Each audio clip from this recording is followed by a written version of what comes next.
It is. It's what Bitcoin was designed to do. Bitcoin was designed to separate the state from money. If you look at this is the thing that people miss.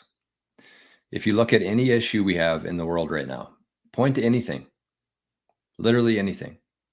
The problem is the money. The problem is the fiat money. The problem is that there's a small group of people just like us, humans, that have the ability to control the money, to print money. And when you have that, you have broken incentives. Every part of your society breaks down. When you have the ability to create money out of nothing, your society breaks down. And that's what we're living through right now.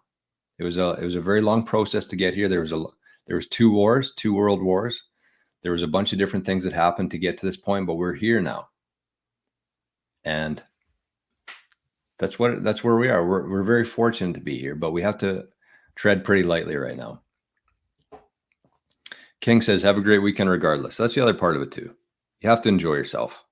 You can spend your whole life being paranoid, being worried, but at the same time, there's much bigger fish than us out there.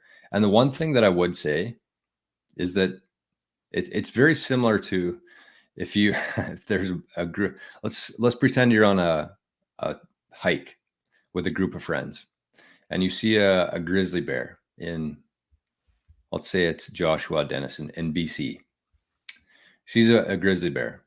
The only thing that you have to do is run faster than everybody else. Don't be the slowest guy.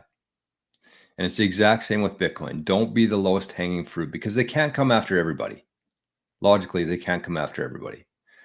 They're going to use all the tools they can. They're going to use all the FUD, everything that they can to try to slow things down, but they can't come after everybody. So just don't be the lowest hanging fruit.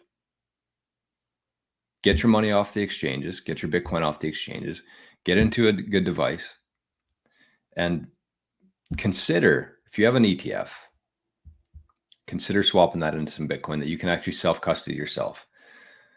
Because when they do start, but with the ETF, I'd think that, the whole reason why they're doing this kind of stuff, they're not trying to stop Bitcoin. They're trying to track Bitcoin.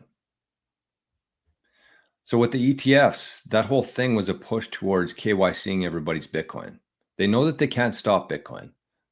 So what are they going to do? They're going to try to make sure that they know who owns all the Bitcoin. And then whenever you move it around, they know what you're doing.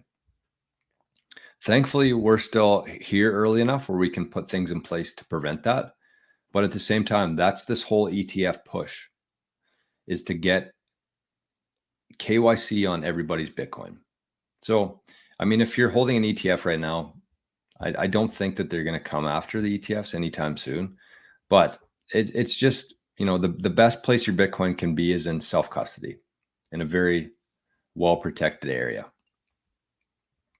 That's what I would say.